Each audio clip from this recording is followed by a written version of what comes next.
All right, welcome everybody. Welcome to the final of the NIBS Case Competition 2023. This is the last match of a very intensive week, and here we will decide who will be the winner of this tremendous tournament. Babes Boljau against Bishops. The first team to present will be Babes Boljau. Give them a random applause when they enter the room.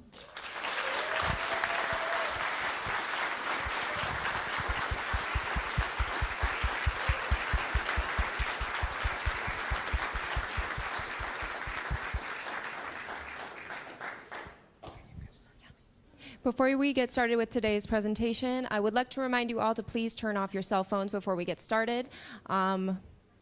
We also would like to advise you, please do not exit or enter while presentations are going on. Before we get started, we would also like to take a moment to have the judges introduce themselves and the roles they will be playing today. Hi, I'm Dale Seifert. I'm the Chief Operating Officer. I'm Katie Hillier. I'm the Chief Marketing and Digital Officer. I'm Chris Julik. I am the CFO. I am Karen Reynolds, and I am Human Resources. Hello, I'm Miley Duong, and I'm the Chief Technology Officer. Hello, I'm Eric Skogard. I'm the CEO.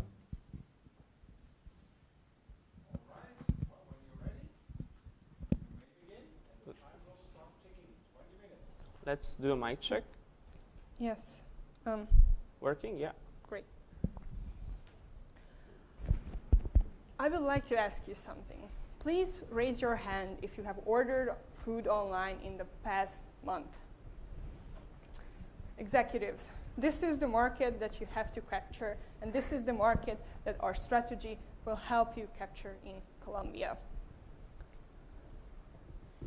We are Synergy Consulting. My consulting mates are Christina, Jofi, and Kenda. And here you can see our roles in the team. We started by focusing on the 3 big challenges that your company needs to solve at this moment.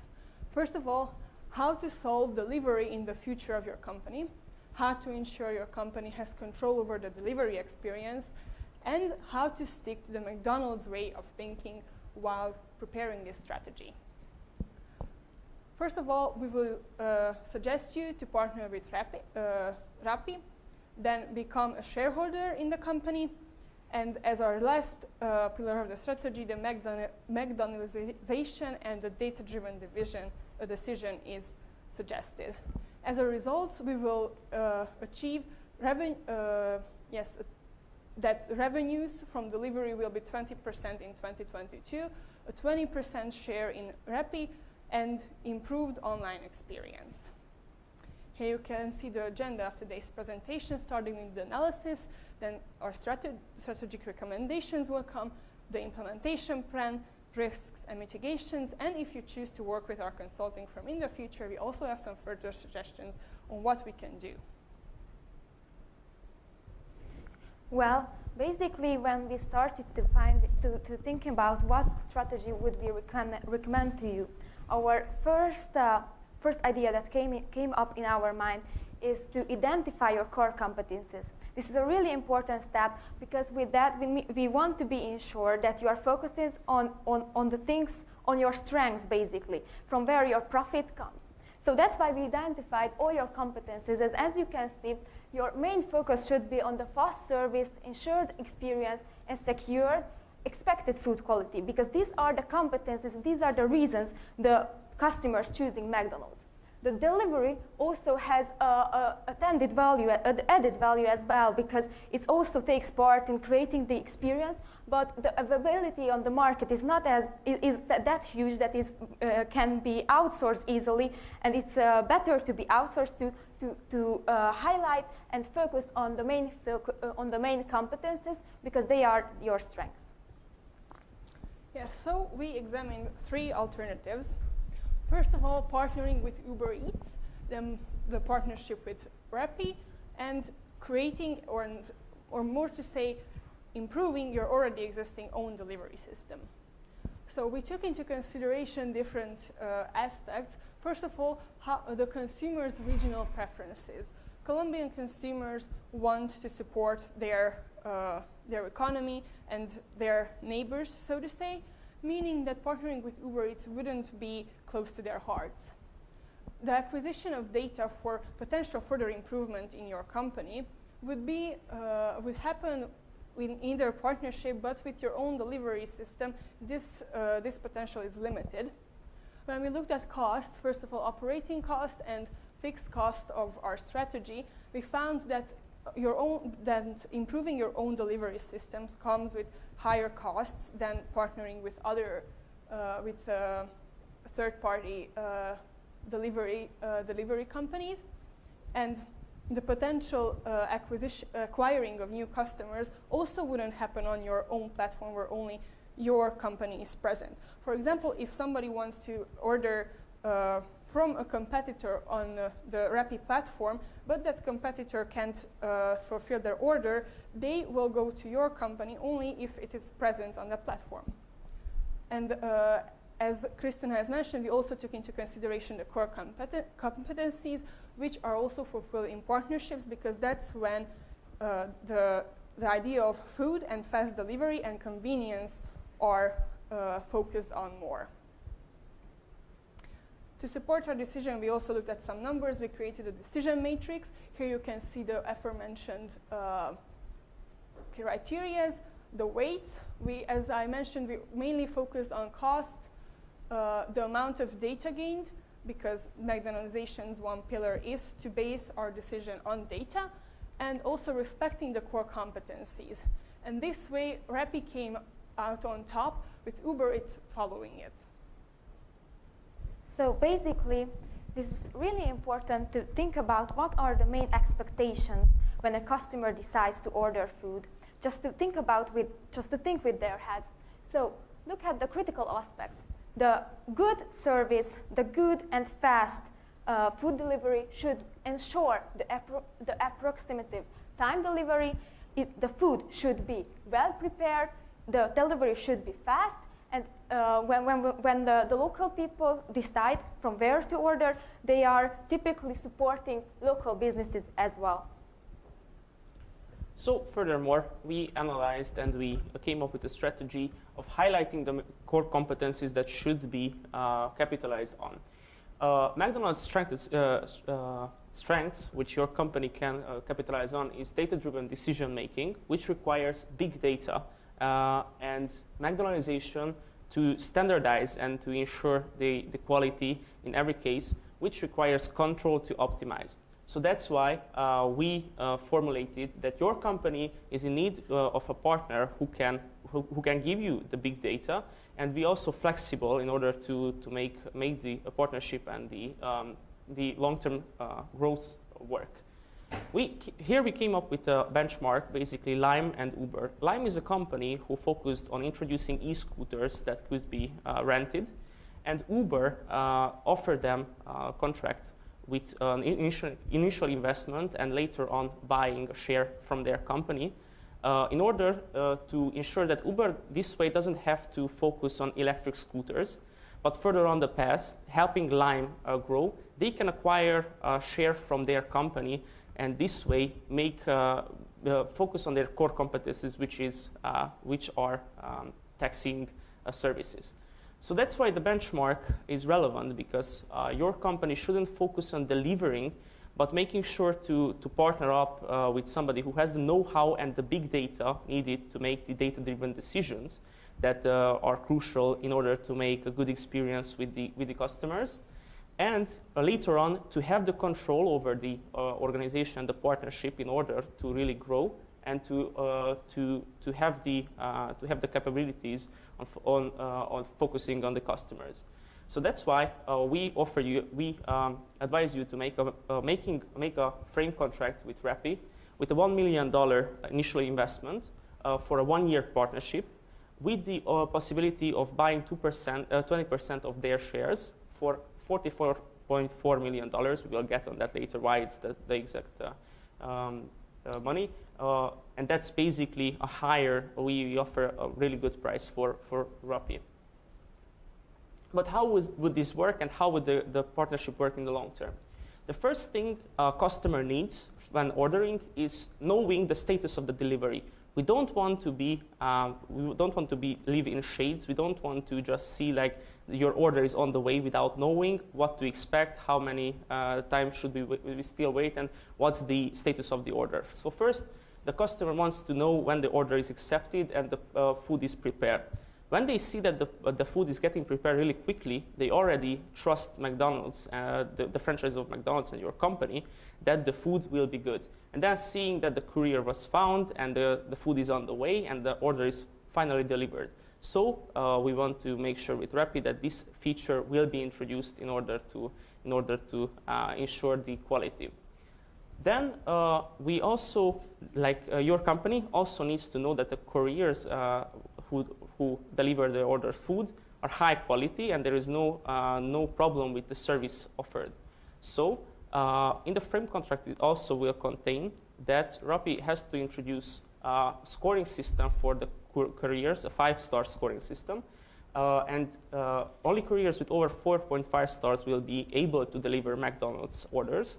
But in return, they get a 10% higher pay for those orders in order to make sure that the couriers prioritize McDonald's and that the service offered is good quality. But finally, a feedback system is much needed in order to the customers to give back the data needed. And 3 criteria are necessary. First, the food quality, which is on you, on your responsibility. If the food quality feedback is good, then you already know that your part of doing business is working. And the second 2 are on Rappi. The delivery time, the exact time the food needed to get to the customer, and the delivery quality, basically how was the courier, the guy who delivered the order, how was his behavior and attitude. And on these 3 criteria, the exact assumptions can be proven how the partnership is working, and it can clearly be separated, the 2 things, your part of the partnership and Rappi's part. Are you hungry? Well, after this day, we are all just starving. So please, join us while we are ordering our favorite McDonald's food. Well, basically, we decide that it's time to order some food, so we're just going on the Rappi's app and select the McDonald's from the list of the restaurants. After that, we saw that the whole menu is changing and starting to visualize the menu in the McDonald's custom colors as well. And now we are starting to choose our items. My favorite one from your company is McNuggets, so we're gonna eat that today. Well, after that, I just send my order, and I'm just waiting. And I know that, as the lady just showed us, we only have just 10 minutes until the finish our presentation. So I want to be ensured that until that, my food is delivered and we can all eat. So I'm just really stressed, and I'm so happy to see that Rappi solved that problem and ensured me about the delivery situation. Because as you can see, they already accepted the order, and they started preparing my order and looking for a courier. This is really important, because when we see that the restaurant is accepting our order, we're all thinking, yeah, but until they prepare and find a courier. So basically, the innovation in Rappi is going to be that when the restaurant is starting to prepare the the order, they are starting to looking for a courier as well. So by the time the food is ready, the courier is at the restaurant, so we ensure that when the customer gets its food, it's gonna be warm and decent back then. So after that, my order is on way. So basically, I'm really happy and I'm just preparing my money to pay for my order.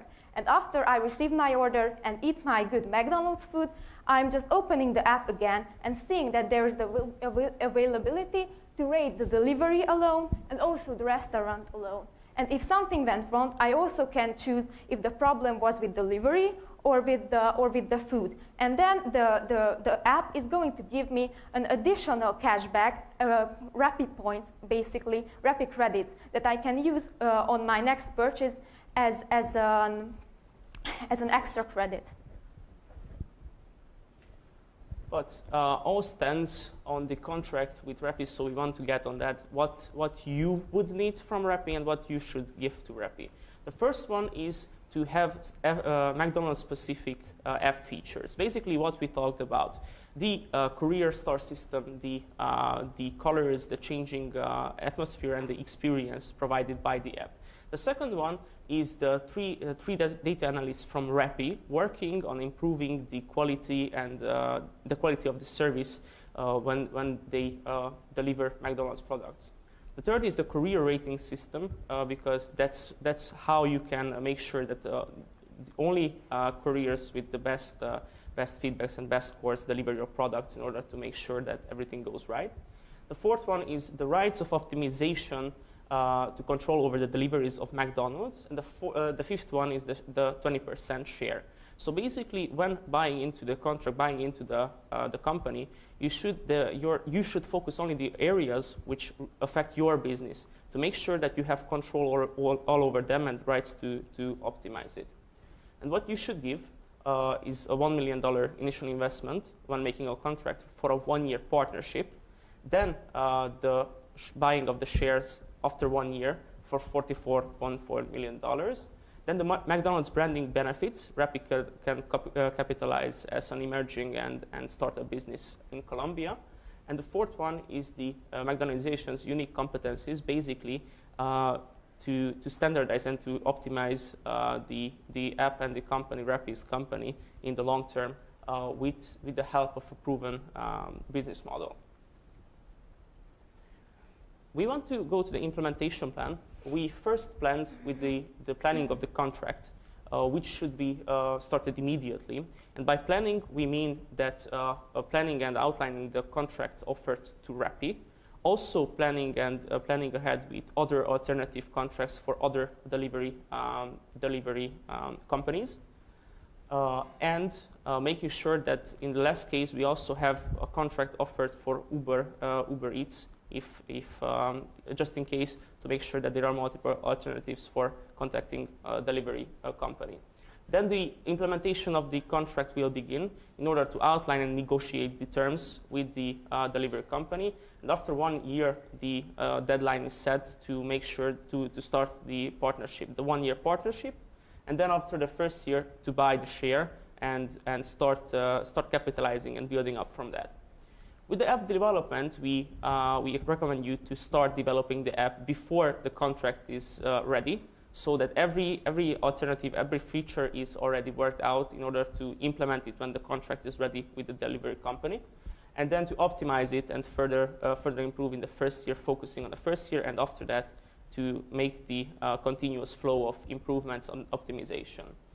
And the delivering should start after the first year when the contract is ready with the delivery company. And then the first big checkpoint would be to see if the system, the courier quality system, is working, and if everyone is like the main couriers are set who are already having a good score and they deliver the McDonald's products. Yes, so here you can see the revenue projections for your company. So with blue, you can see how the revenue would look like without implementing our strategy. And with orange, you can see the value added by our company. Also, taking our strategy as a project, it would it would mean an MPV of 29.6 million USD. And now let's look at the calculations. So there you can see that in 2000 and 2017, the percentage of the deliveries went 4% from the revenue, and that would increase until 2022 to 20%. Okay. Oh yeah, to 20%. Also, the income from our strategy would mean the income from the shares of the RAPI. Also, yes, the increased revenue from deliveries. Here you can see the investments for the RAPI share acquisition, the financing, and the legal costs. So if taken as a strategy, the revenues would look like this until 2022, and the costs used only for the strategy would be this one, resulting in an MPV of 29.6 million USD. And because there isn't a strategy without risks, here you can see our risk analysis. So first, because of the increased order count in the restaurants, the employees would be overwhelmed. In that case, the mitigation would be to focus on deepening and expanding the development of the kiosk system. The second risk would be that the atmosphere of the restaurants would be less appealing because of the couriers. And in that case, your company should create separated courier pickup areas. And the third is that the customers are unsatisfied with the delivery. So the mitigation to that is compensating the customers with 25% coupons in case of downrating the courier, and also downrating the couriers. So we know that our strategy is complex, and every step depends on each other. So here's our solution in one sentence. Our solution focuses on leveraging your company's core competencies. First, partnering with RAPI in order to gain necessary data about the delivery market and appeal to the consumer's regionalism. Then, after creating a complex contract, becoming a stakeholder in RAPI for better control over the McDonald's delivery experience. If you like our strategy so far, we also have some further recommendations, projects that we can work with you on. For example, further improving the online McDonald's experience with group orders, the potential special events or gamification in the app.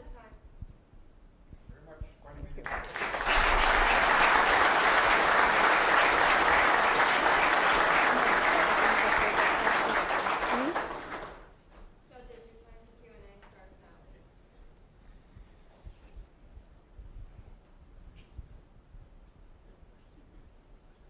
My first question that I had was the equity position in RAPI. Okay, you're taking a 20% interest in that organization. How do we think we are going to? Are you going to be able to? Or we are going to be able to control that with just a 20% interest in that company?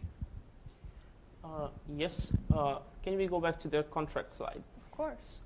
So that's why we are recommending on when constructing the contract to really highlight that your company is not going to control all the operations of RAPI it's already doing, but to really highlight and set the different areas which you want to control, which should be those which are important for you, which McDonald's, your delivery is involved with. So that's why the borderlines and the whole area of the control of your company would be set, and it would only focus on that, basically.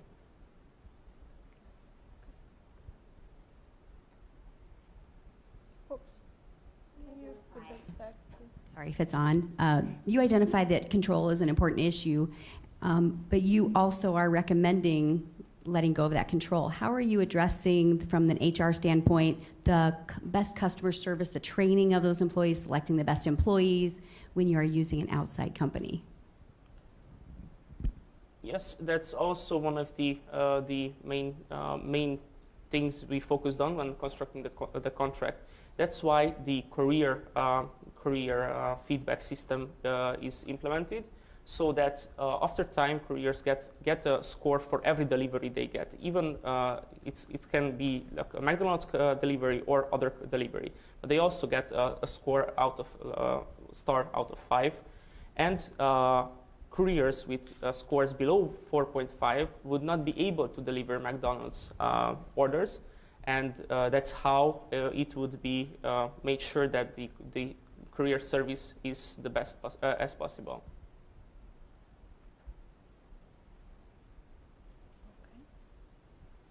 Can you talk to me a little bit? How did you value Rappi, and then did you consider the additional revenues that you would bring to their business model as part of that evaluation?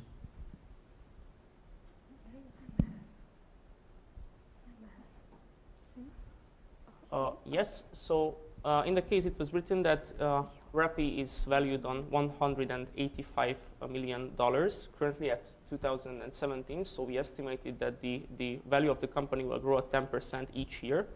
And that's how we basically calculated the value of 20% shares currently, which is around $35 million, and we recommend you offering $45 million, which is 20%, basically 20% higher than the current value of the stocks,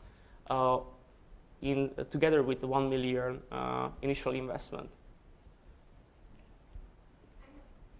I have two questions that are related. So the first one, you're proposing that we partner with Rappi for 1 year before purchasing a stake in the company. Would you also propose that we continue to offer our own delivery service during that time, or only work with Rappi? So basically, we took the consideration the Uber Eats as well, because we know that you already have a multinational contract with them. So basically, now you are delivering on your own and also with Uber Eats this time. And it's going to be a transition period while you just transiting to Rappi. But the question is great. There must be a transition period as well. So until the full transition, we also gonna use our own efforts. Okay, so a follow-up question to that. How would you recommend that we ensure we maintain the brand quality and the brand image during that transition period? It feels like it may be confusing to our customers. Well, oh, yeah. I understand why you're asking, and it's a really great question. So basically, if we go on your company's website, there's a list of available deliveries. What we can choose, deliver companies from which we can choose to deliver our food. So basically, our solution would be to just introducing other scoring system. I mean, to promote the Rappi, and also create a partnership with them through our representation as a brand. So basically, to put out some advertisements about, McDonald's now it's on Rappi and Rappi alone. And also I would add with the experience, we thought that online experience is something that is not possible. Like, there are some options of doing a good customer experience online that is not available offline. So partnering up with Rappi and continuing the optimization with big data, basically, and testing some different events and other options which we highlighted under further suggestions.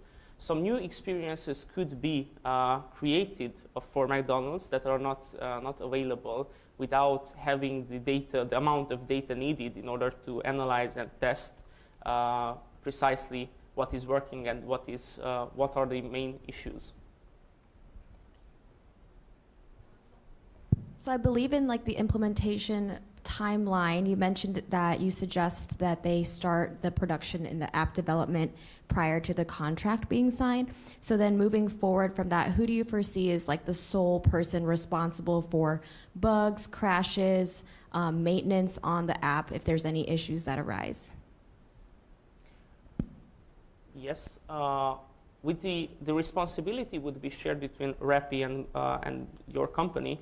With the partnership, when starting the partnership for 1 year, even prior to buying the shares, you will have it in the contract that this is a main area, which I've talked about earlier, that you should focus on this, that you have control over this. So if the feedbacks from customers are not good, Rappi should be responsible for making the correct fixes and optimizations, which would bring even more money to them as well, because their app and their services in general would be enhanced and improved.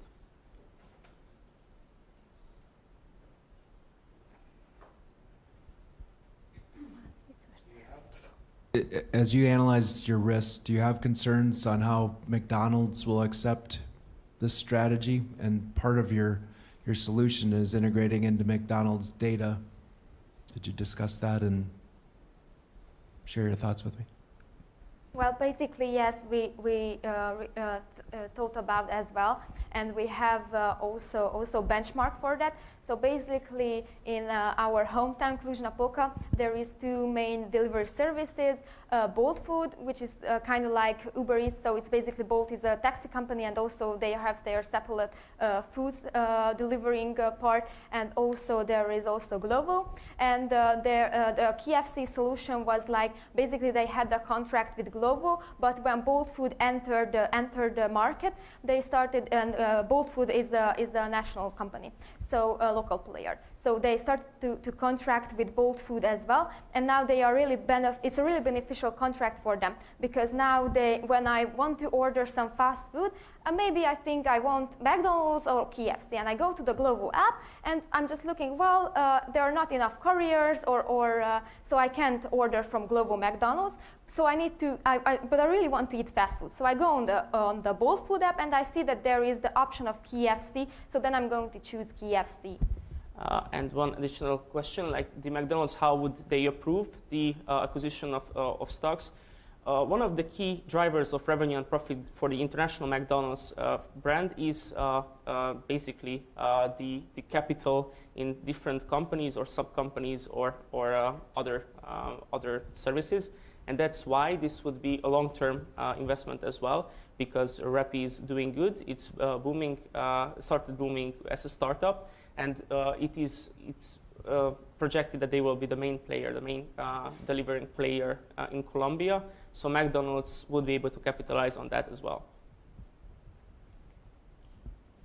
I have a question about the quality control and operations. When you start these couriers, your training or your control of their quality has to do with the rating system. What is the guarantee that you'll have enough couriers to actually answer your calls? Have you done any analysis to see if Rappi has enough couriers and that will meet this criteria that you've set without any independent control or monitoring of those capabilities? Yes, so getting the number of...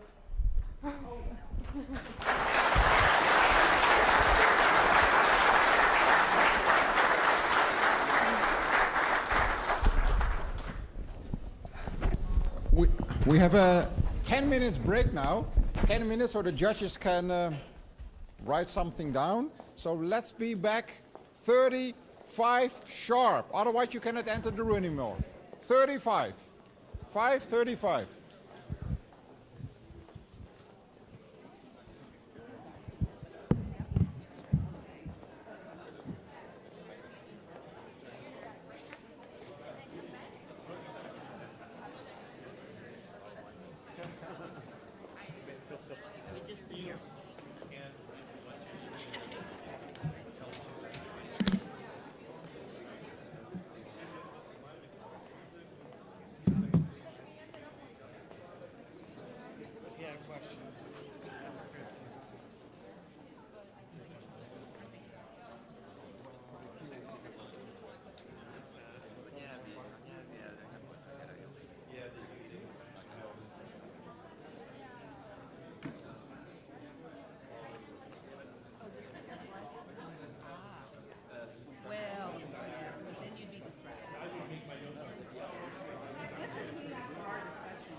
probably, but hold on. They're not going to tell us that. No, oh, last night was their night they were supposed to go out. Oh, were they?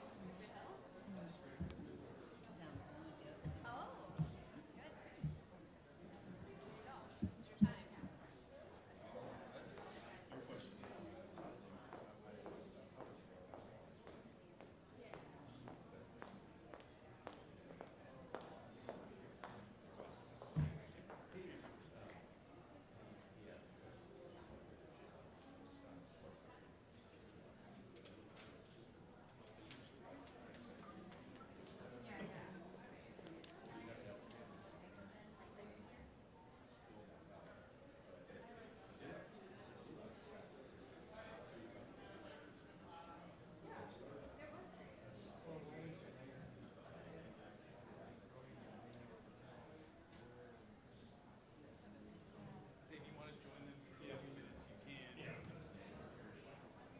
The other half of your panel.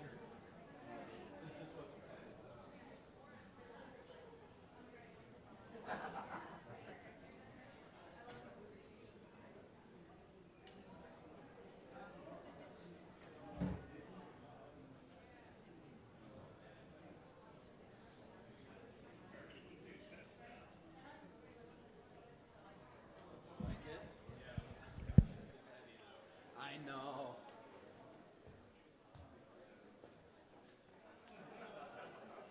Did the focus motors always make noise in this?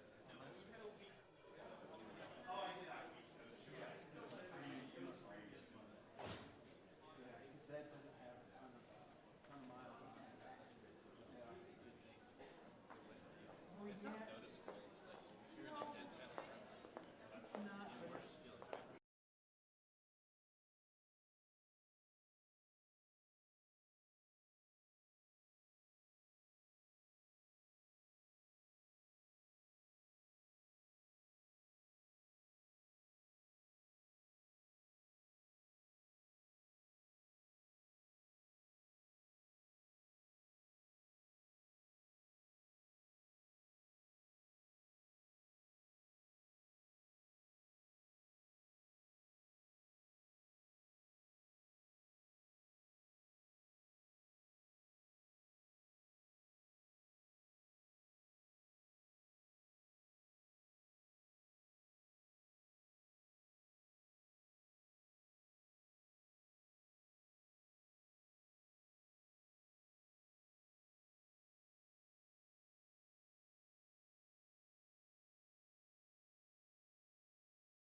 Okay, nobody outside anymore?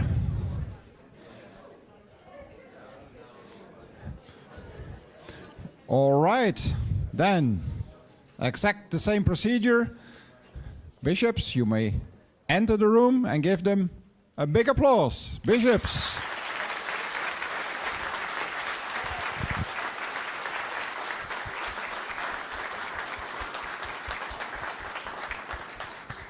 This is just a reminder to please turn off your cell phones if you haven't already, and please do not enter or exit the room during the presentation. Before we get started, we are going to have the judges introduce themselves to the team. Hi, I'm Dale Seifert, Chief Operating Officer. I'm Katie Hillier, Chief Marketing and Digital Officer.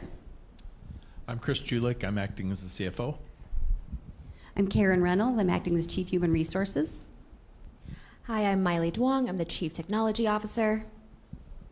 Eric Skovgaard, CEO. Great, nice to meet you all. Team, you can get started whenever you're ready. Great, thank you. Newton's first law of physics states that an object in motion will remain that way unless acted upon by an equal or opposite force. Hi, I'm Mika Rohak, and I'm here today with my Arches Consulting team, Jabez, Jacob, and Sydney, to tell you that that force is here. Its name, digitalization. Today, we'll be answering the following question. How should Arches Dorados Colombia expand its digital outreach in the Colombian market? Or in other words, how can we ensure that the direction that digitalization pushes you in is a positive one and not a negative one? What we've considered today are your partnerships, the McDonald way, and finally, the pre-existing partnerships. And the recommendation that we've come up with you today is option number 3. Continue partnerships with Uber Eats in order to optimize your operations and within Colombia to best meet consumer demands. Now, Newton may not have said this, but we believe that the biggest driving forces in the fast food industry are first accuracy, speed, and margin management. And here the biggest key takeaway is really that the customer experience needs to be whole and taken care of at every step of the way. All right, going from there and taking a look at the industry itself and some of the key opportunities and threats that we're seeing within Colombia right now. On the opportunity side, online food orders, they're at 30%. This is a large number, rising. It's well above the trend that we're seeing everywhere else within Latin America. It is slowly working up towards that. We're also seeing last mile delivery service providers having very high levels of popularity and a very large number of them existing within the region, more so than many other regions. There's also been declining unemployment, increasing middle class, and increased urbanization that all help facilitate those online sales and those digital channels. On the threat side, we see extreme regionalization within Colombia. So consumers are tied into and really love their regional chains and regional stores and what's offered by them. There's strong local conditions that tie into that regionalism. There is a high availability of alternatives. So there's many small players, food trucks, little locations, mom and pop stores all over the place. And the informal economy is very difficult to compete with. So there's low cost players within the delivery scene. It cannot be replicated by large chains. So the key takeaway here is without leveraging the informal economy, price competition is impossible within this market. Great, so now that Jabez has walked you through the threats and the opportunities within this market, let's take a deeper look at what the industry currently looks like. So the fast food industry is currently in its mature stage. And a few key stats we'd like to highlight is the fact that the regional market is worth $120 million. Furthermore, 30% of all orders are made online. We can see on this graph here the fragmented nature of this industry and how there are many, many small players. The key takeaway here is that differentiation is really the way to win. All right, now looking a bit deeper into the competitive landscape. There are 2 large players, but the vast majority are informal. So they compete directly on price and use mostly local mom and pop shops. Now, what's your competitive advantage within this market? Well, the McDonald's way. So you have high levels of consistency and efficiency across all your stores that cannot be replicated by any of the local players.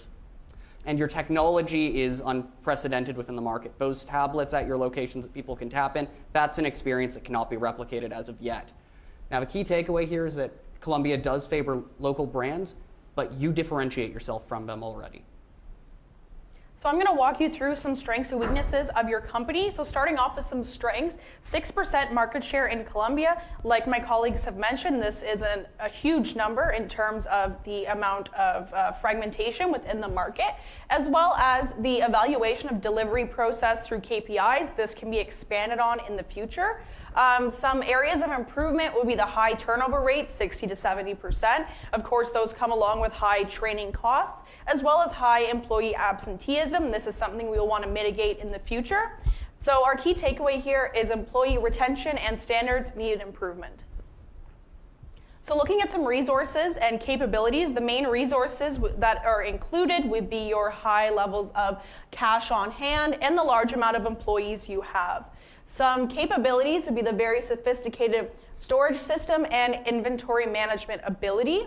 So the priorities which your management has outlined to us would be employee satisfaction, so lower turnover, higher retention, as well as the consistency of service across McDonald's within Colombia. And some high-value opportunities would be the experience of the future strategy, as well as to maintain healthy relations with current partners. Now, before we get into projections of net income, we want to lay out the groundwork, what the finances look like from your company's perspective. So we're looking at a debt to equity ratio of about 1.2, meaning that you have a lot more debt than equity at the moment. Your liquidity ratio is only 0.36, meaning that your cash on hand and your speed to liquidity is quite low at the moment. You have the highest margins in the industry. It's a very high margin industry, but you're able to compete on all levels through your high margins. Volatility in foreign exchange rates will also impact your bottom line as it fluctuates over time. Payroll and employee benefits expenses have increased by $24 million in the last 3 years, which is a good plus because we want to retain those employees.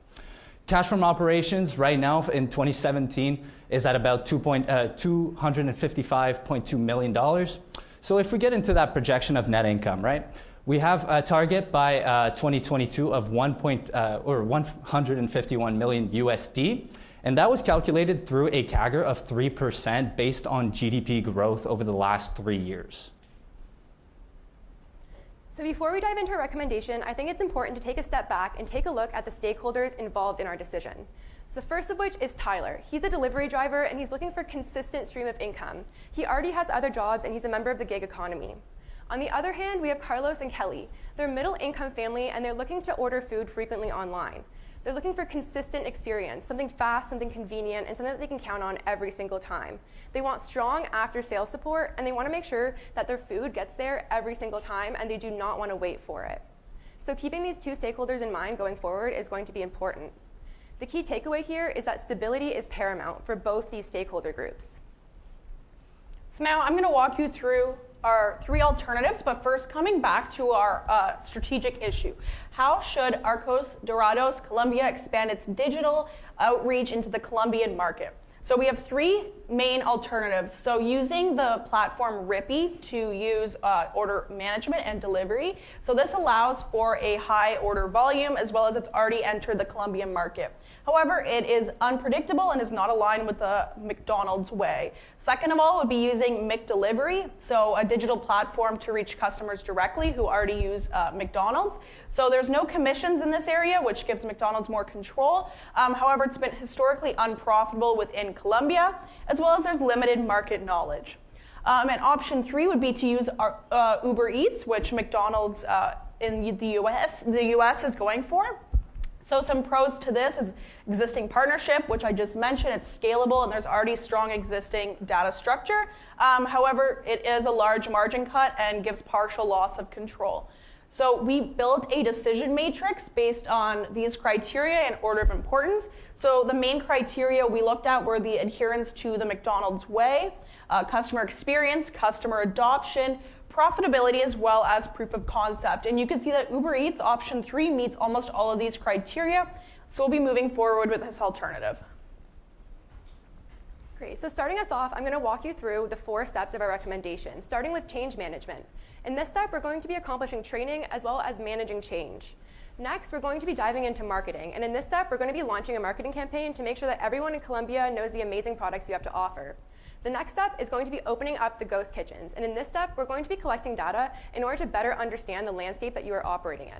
And finally, we're going to be diving into some next steps and some future recommendations that we believe that your company can thrive on, starting with processing and collecting the data that we got in the last step and expanding Uber Eats across the rest of the country.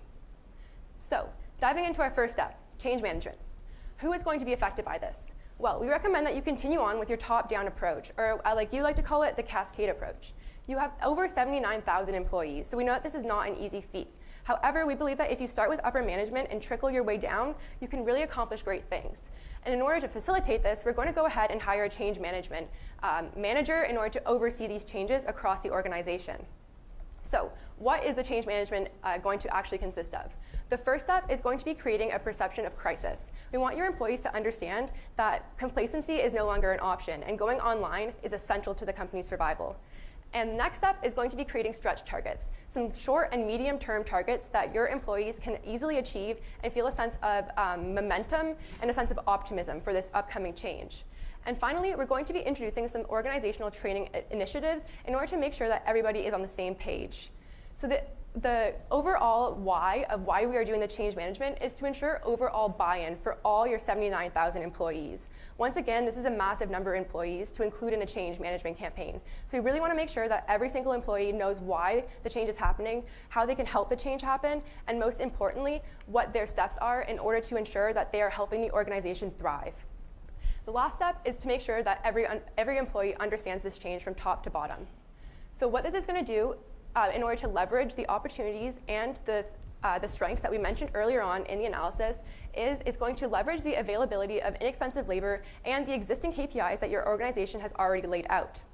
It's going to mitigate the informal economy that currently McDonald's is not able to leverage. So the outcome of this step is a foundation for the 3 next steps that we'll be walking you through right now. So next, I'm going to walk you through the marketing campaign, which we've established.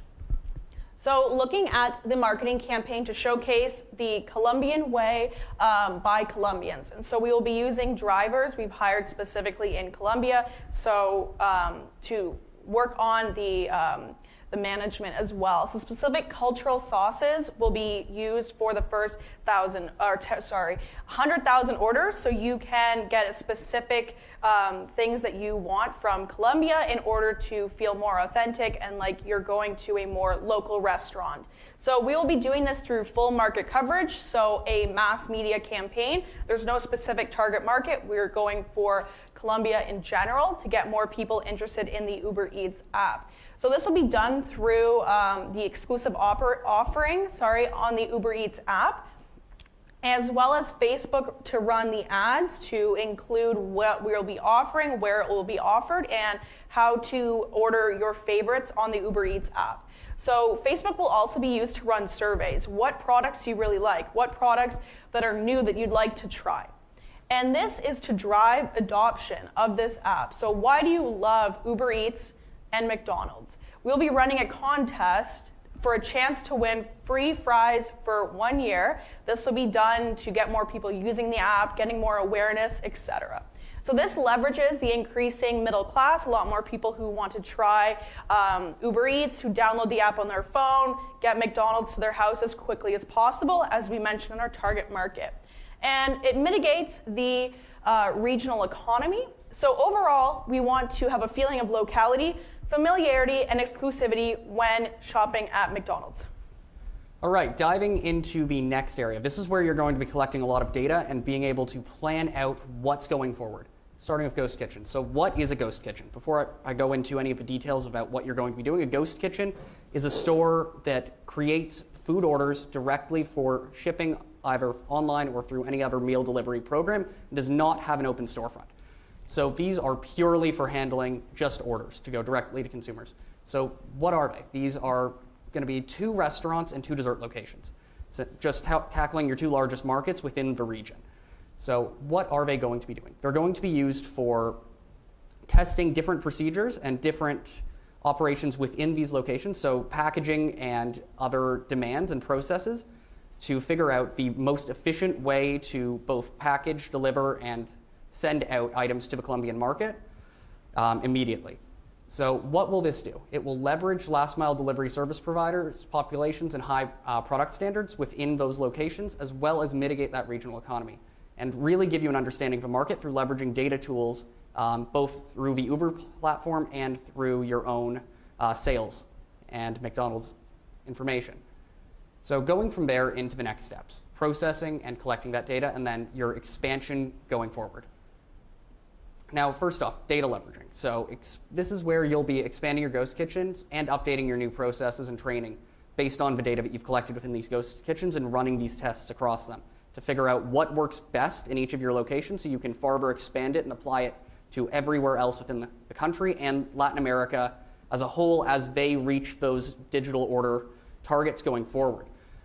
What you're going to be doing to leverage this data is hire some data analysts to analyze and understand the data, since we believe this will be crucial in combining both the data from Uber that they'll be providing on location services and overall routes and mapping, as well as your sales data and product data for popularity to determine what motions will work going forward in the future. Now, for those regional offerings, this is where we're looking at creating that sense of culture in the long term. So by testing those specific sauces or any other products such as new cake toppings fit to the Colombian market, we want to offer them 3 months out of the year, every month. So go after that McRib approach. Once a year, drive in large volumes, use that unique offering. Now, going beyond there, expanding outside of Colombia into the other Caribbean locations, so Brazil, anywhere else to the North Mexico, this approach can be applied going forward. Now, what is the outcome here? You have a scalable model that can be applied across Dorados and an understanding of a market that will be key in moving forward. Now, while this is a great strategy, I know you have a few questions left, right? How long is this going to take you? How much is this going to cost you? And how are you going to finance this operation? Well, let me walk you through your first question. How long? We're looking at about a 4-year implementation for this process, going from step 1 all the way to step 4, going from change management to marketing to ghost kitchens, and the next steps, collecting data and using that data. So if we look also at the next question, which is, what kind of results and what is it going to cost you? So first of all, the equipment expenses are about $100,000, right, on the Colombian market, not as expensive as on the US soil. But this will yield a pretty interesting tax shield. So next we have the service fee that we will be paying out to Uber. If we look at the project sales in year 1, the projected sales in year 1, for the 3 cases that we've laid out, right? The base scenario, the optimistic case, which is about 115% of that base case, and finally the conservative case, we have $65,000, $75,000, and $55,000 respectively. If we look at growth rates, we have the GDP growth rates that we used earlier to project net income. So first of all, we have 3%, 3.67%, and 2.71%, which is a little bit more conservative. And finally, our discount rate, right? What is the return that we want from this investment? So 8%, 5%, and 10%. So what is this going to yield? A pretty interesting and positive NPV for all 3 scenarios. A discounted payback period that is extremely short. And finally, an internal rate of return that is above the discount rate. So if we look at the financing aspect of things, we have the equipment that we need to finance. And we want to finance this through first debt, through a 10% payable loan over a 10-year period. And after that, for the remainder, we want to have non-debt financing, which is going to be 50% from McDonald's Research and Development Fund and 20% from cash on hand, right? We know that you have a lot according to your balance sheet. So here you can see on the right the financing structure, 70% non-debt financing and 30% debt financing. All right, now we recognize this recommendation is not without any risks. So we've identified 3 of the main risks with this recommendation, starting off with poor response to regional food. So to mitigate this, we want to do market research of the major competition and use that limited time distribution. So if it's unsuccessful within that 3-month period, adjust, readapt for the next period. Change what you need to and try to avoid anything that might be offensive. Limited use of Uber Eats. So this is where there is some risk. So if Uber Eats adoption does not reach the projected levels, we have a mitigation for this. So redesigning and relaunching that marketing campaign to really push people into using the platform. We already know McDonald's has gained a large amount of market share in the past few years, and we believe that will be enough to drive more people to using the platform. Now, last one is location cannibalization. So this is a big risk whenever you're opening up new locations or opening up locations for delivery, making sure that they don't hit the same reach or take away from your sales in other locations. So to mitigate this, we recommend that you use the regionalization mapping software that McDonald's already has in place for their operations to make sure you're not cannibalizing anything else, as well as use high traffic locations where there's non-franchising locations. So leveraging that Uber data that you're able to collect already from the operations as you're setting them up to help facilitate greater location mapping. Great. So we know we presented you with a lot of information in the past 20 minutes. So just to reiterate, the strategic issue at hand today is how should Arcos Dorados Colombia expand its digital outreach campaign in order to meet consumer demands?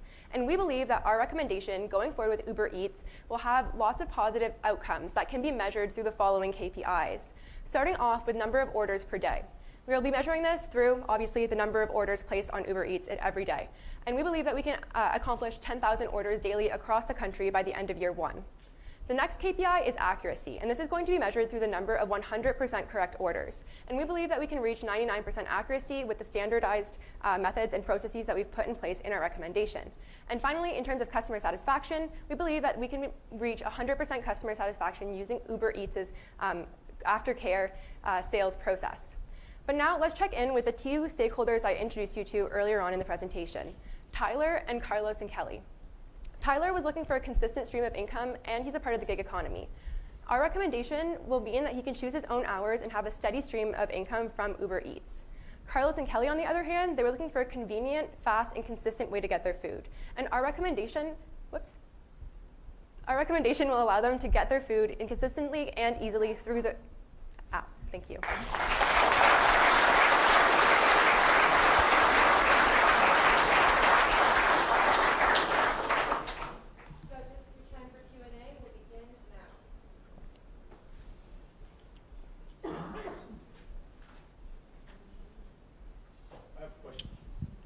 I have a question related to the ghost kitchens. You said you were going to do 2 of those as a preliminary, and is that $100,000 that you put in the projection? Is that for those ghost kitchens? Is that what that's for? Or did you have an analysis as to what those ghost kitchens expected cost for those to be? That would be the cost for the equipment within those ghost kitchens, any software, well, not software, but hardware needed for managing the point of sale and ordering over time through Uber, but primarily for the cost of each of these stoves, ovens, and other equipment based on the average cost for McDonald's within similar regions. Does that include the other costs associated with operating those, or are you figuring the revenues are going to offset that? How are you? So we have we have accounted for that within our cost model. So if we go to the appendix, when you look at each of our total profits and losses, those will account for that over time. Any of the operating profit and revenue based on the average that we're seeing within your regular locations. So that has all been factored into our discounting. I have a question. You identified that managing change is a very important part, and you're going to hire these change managers. But how does that directly impact making this change internally in McDonald's impact this external organization doing your delivery?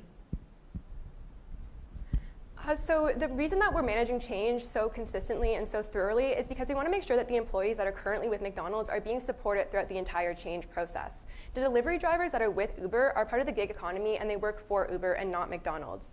So making sure that the employees that are with McDonald's and that are preparing the food that are going to the deliveries is our first priority.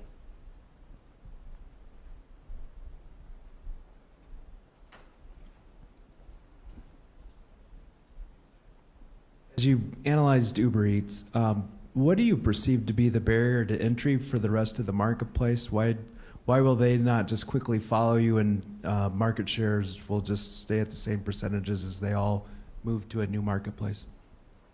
So as a major partner of Uber Eats, you will be on the front landing page. This is part of your contract currently, so you will be seen and more visible than any of the other players in the market. This is one of the biggest advantages that you gain from working with them currently. So you should be able to eat up more market share just by having that increased visibility through your current contract. We also believe that Uber Eats is able to leverage your competitive advantage, creating that McDonald's experience that you're so famous for. So if we can translate that experience from in-store to online using the Uber Eats app, we believe that no other competitor will be able to recreate that. Could I get you to expand a little bit on that? Because you've talked a lot about the way that Uber Eats is going to be able to maintain the McDonaldization standards. But what made you think that Rappi would not be able to do that? What was the comparison there? So our main concern with Rappi is the fact that it is a startup organization. They were founded in 2015, so they're still a fairly new company. And we believe that Uber Eats, being a global brand and having the proof of concept it does globally, is a better alternative. We understand that they do have high margins. However, they do have the scalability, the reliability, the proof of concept, and the built-in infrastructure and customer support that Rappi currently cannot offer.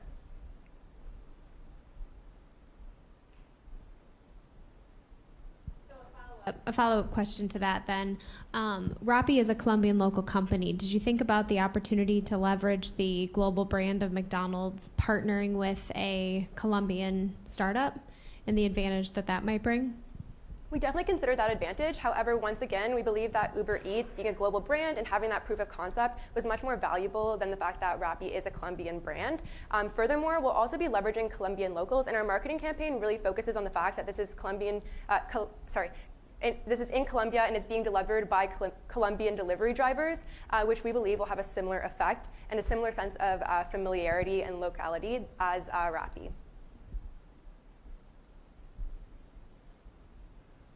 Can you share any ideas or how you think that our brand would compete within the Uber Eats app with other local competition? Yeah, of course. So what we think your biggest advantage is first of all, that partnership obviously with Uber will allow a lot of customers that do know how to use Uber to have access to your products. And we talked in our marketing campaign that you will have like those 100,000 sauces, right? The something that's a little bit more exclusive. So it'll drive a little bit of customer attention in that way. I do have a question about that marketing campaign. So the 100,000 sauces, I have concern about introducing new products into, while simultaneously introducing a new delivery channel through Uber Eats. And so how are you going to ensure that the customer experience and the quality remains strong when we have new products and a new delivery channel at the same time? Sorry, to clarify, it's not 100,000 new sauce flavors. It's 100,000, the orders, sorry, is what we meant. So it'll be a few specific sauces based on different product adaptability and things that people like. Yeah, so my concern, I guess, is that McDonald's is so well known for standardization. It's really a strong core competency for the company. And so we're altering basically our product while we're also changing our process. And so how are you going to ensure that the quality and the customer experience remains strong through that? So with regards to that, this is not the first time that McDonald's has done this in a global market. This has been tested and tried across the world for gaining market share in areas that you have struggled with in the past. Go to Japan, go to Korea, go to Brazil, you will see this happening time and time again within different markets. It's how you gain market share and become familiar. This is a tried and true strategy. So for example, we're from Canada, and in Canada you can find the McDonald's poutine, which I don't believe you can find anywhere else in the world.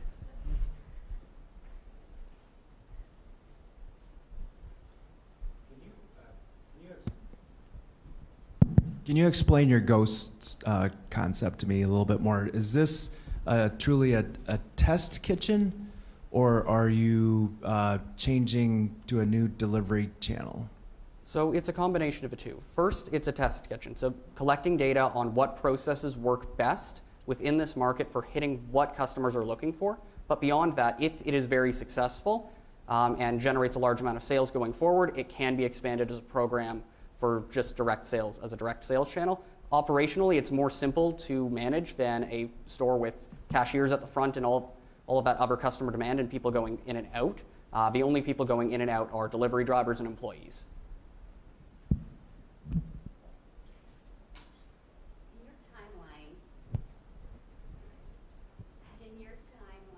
On the years. The first year you mentioned hiring. How does hiring work, and how does that tie into our external delivery method? Sorry, so that's just hiring the change management manager that I had mentioned in the change management portion. We really want to find someone who's high quality and someone who fits with the McDonald's brand, which is why we've allocated half of a year to identify that person, introduce them into the organization, and train them on what we need them to do. Your strength weakness matrix that you had there.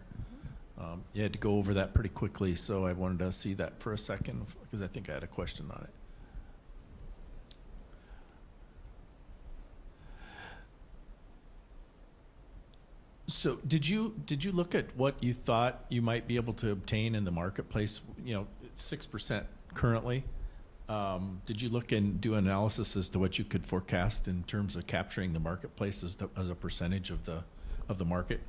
So within 5 years, we anticipate to go from about 6% to closer to 8 or 9%.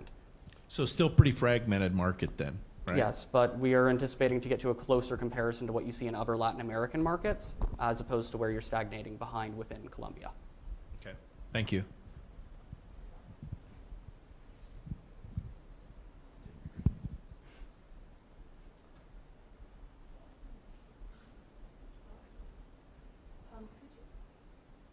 Could you clarify on that change management? What operational changes are you making for those employees who do not do delivery? What's happening that's changing that they need this effort on change management? So currently in the McDonald's locations, you currently are doing McDelivery, and eliminating that McDelivery is going to be a very large change for the organization. Furthermore, we're going to want to make sure that everybody within the organization is aware of the fact that Archos Dorados in Colombia is now offering their products on an last mile delivery system. And so if people come in with those questions, we want all the employees to be able to answer them effectively.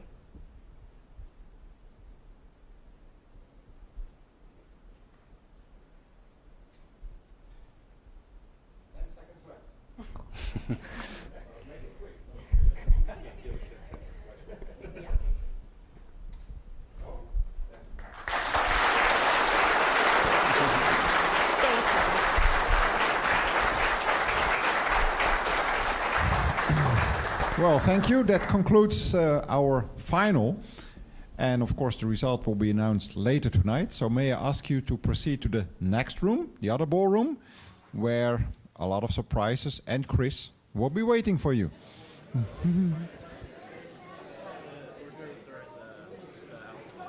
Okay. And the hors d'oeuvres are served in the outdoors place. You will see them automatically.